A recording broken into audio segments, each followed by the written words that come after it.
Muito bem, segundo vídeo aqui de balanço hídrico. Agora nós vamos ver um balanço hídrico com infiltração, tá certo? E também com reservatório.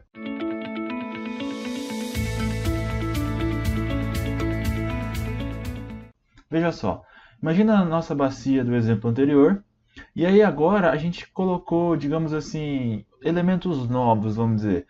Até então, precipitação e evapotranspiração atuando aí em toda a bacia, a princípio. Acontece que agora a gente colocou um reservatório. E esse reservatório introduz uma nova variável, que é a evaporação.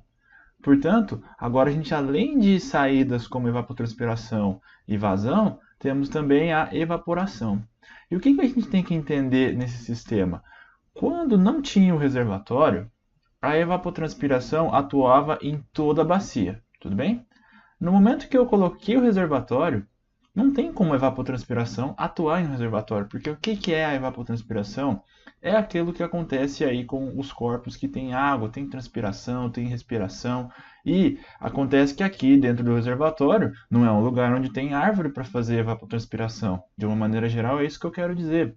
Então, quando a gente coloca aí um reservatório, a nossa área onde atua a evapotranspiração já não é mais toda a área da bacia. Por isso, a gente precisa multiplicar por um fator. Tudo bem? O mesmo acontece com a evaporação. A evaporação ela só ocorre no lugar onde tem o reservatório. Portanto, eu vou ter que multiplicar isso também por um fator. Nós vamos entender quais são esses fatores aí. Além disso, como saídas, temos aí, é claro, né, a infiltração e a vazão. Portanto, eu consigo montar a minha relação aí de balanço de massa. Além disso, vamos definir um fator, tá bom? Vou chamar um fator F como sendo o quê? A área do reservatório dividido pela área da bacia. Então vai ser lá 1/3, 1/4, 1/8, a relação entre a área do reservatório e a área da bacia. Definido esse fator F, nós conseguimos montar a nossa equação, que é o quê? As entradas, quem são as entradas aqui? Precipitação é igual às saídas, balanço estacionário. O que é as saídas? Evapotranspiração, mas a evapotranspiração ela atua em toda a área? Não, ela atua no complementar. Veja, se o fator F é a relação entre a área do reservatório e a área da bacia, o complementar é a área que não é o reservatório. O que é o complementar? É 1 menos o fator F. Tudo bem? Vazão de saída, infiltração, infiltração e evaporação multiplico aí pelo fator F. Então, se supomos que o nosso reservatório aqui ele tenha aí 50% da área da bacia, esse fator F seria meio. Tudo bem? É isso que eu quero dizer. Então, enquanto a evaporação nós multiplicamos pelo fator F, a evapotranspiração nós multiplicamos pelo complementar, porque ela atua em toda a área, menos a área do reservatório. Muito bem. Vamos passar aqui agora para um outro caso, que seria o quê? Um balanço que a gente está aí, que eu esqueci de apagar, um balanço que aqui a gente despreza a infiltração. Veja, eu vou até fazer isso aqui agora, para a gente já ganhar um tempinho aqui. Um balanço que a gente despreza a infiltração. Então, se a gente despreza essa infiltração, a única coisa que some é a parcela de infiltração, certo? Mas o resto continua do mesmo jeito. Entradas igual a saídas. Bom, tranquilo, vamos fazer um exemplo. Considere uma bacia com 13 hectares, onde o total anual precipitado é 1.326 milímetros e a vazão na seção exutória é de 1,86 litros por segundo, vazão aí por segundo. Nessa bacia pretende-se implantar um lago que vai inundar 1/3 da área total. Olha o fator F aí, certo? Nessas circunstâncias, haverá um decréscimo na vazão média anual. Supondo que a evaporação direta no reservatório é 1.100 milímetros por ano, calcule o decréscimo percentual da vazão. Então veja, eu tenho dois casos. Eu tenho o caso sem o reservatório, que produz uma vazão de 1,86, esse é o caso sem o reservatório. E depois eu fui lá e fiz um reservatório. E esse reservatório, ele agora ocupa 1/3 da bacia. Então, se eu coloquei esse reservatório, qual vai ser o impacto na vazão? E mais, considerando esse impacto, quantos por cento que vão diminuir aí da vazão anterior? É isso que ele está perguntando, certo? Então vamos entender o layout do nosso problema. Primeira coisa é entender se é um balanço estacionário ou não. Então nesse caso, como a gente está falando de períodos longos de tempo, veja, isso aqui é ano, né? É anual. Então como a gente está considerando um período longo de tempo, nós vamos considerar aí o nosso balanço estacionário, ou seja, não a variação de volume. Muito bem, o segundo passo é entender essa discretização temporal. Ou seja, é diário, é mensal, é anual? No nosso caso é anual. Com isso, a gente já tem a nossa equaçãozinha, né? Precipitação, evapotranspiração, vazão, infiltração e evaporação.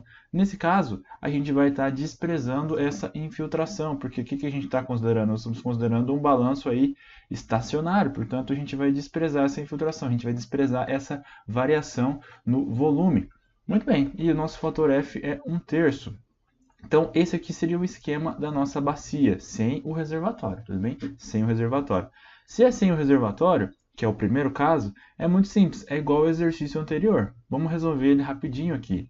Então, a precipitação é 1.326, a evapotranspiração eu não sei, a vazão é 1,86 litros por segundo. Veja, eu preciso então converter isso daqui para anos, perdão, porque é em um ano, né? Então eu preciso multiplicar pela duração de um ano em segundos, que é 24, 3.600, 365, e eu preciso converter a minha área, que é de 13 hectares, em metros quadrados. Bom, a gente sabe que um hectare é 10.000 metros quadrados. 10.000 metros quadrados é 10 na quarta.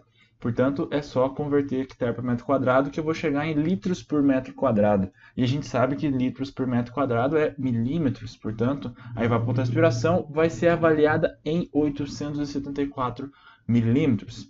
Ponto. Essa é a informação que a gente precisava no início. O que a gente vai assumir agora, pessoal? É o seguinte. Se agora a gente tem essa evapotranspiração, é importante entender qual que é essa vazão. A vazão inicial, então, era de 451 milímetros. Ela vai diminuir, então nós vamos ter que comparar com essa vazão daqui. Mas o que a gente vai adotar para o segundo problema? O segundo problema é a evapotranspiração é a mesma, entenda? Ela não está associada com a área. Ela está associada com o valor representativo dela, que é lâmina equivalente. Então, se a gente calculou, no caso, sem o reservatório, e deu 874 milímetros, no caso, com o reservatório, vai dar 874 milímetros, porque ela depende da vegetação, ela depende da temperatura, e não vai ser o reservatório que vai alterar isso na bacia. A gente está assumindo isso. Então, ela vai ser constante. Se ela é constante, o que vai mudar? A área onde ela atua. Então, no início, ela atuava em toda a bacia, e agora atua em 2/3. Por isso que a gente tem que multiplicar pelo fator 1 menos F, certo? Assim, a gente aplica a equação de reservatório, a equação de balanço de massa com reservatório, que é essa daqui, certo? Então, aqui eu estou desprezando a infiltração.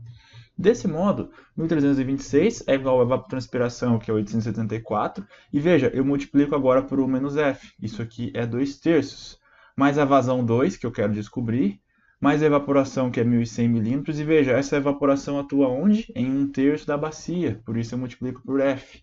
E aí, fazendo essas continhas aqui, nós chegamos na nossa nova vazão, que é uma vazão de quanto? É uma vazão de 376,14 milímetros. Portanto, a hora que eu comparo 376 com 400 e alguma coisinha, você vai chegar que é uma diferença de 16,73%. Em outras palavras, o reservatório diminui cerca de 16% a vazão na seção exutória. Então você pode introduzir um cenário de insegurança hídrica. Não é o caso aqui, mas o reservatório está impactando negativamente aí na vazão que vai estar sendo a jusante aí dessa bacia, 16%. Pode ser que essa vazão aí cause problemas a jusante, que é um outro problema. Mas o exercício é apenas essa consideração. Então, resumindo, tem que tomar cuidado com o quê? Colocou um reservatório, muda a evapotranspiração na bacia, no total, né? E muda também aonde atua agora uma nova variável, que é a evaporação.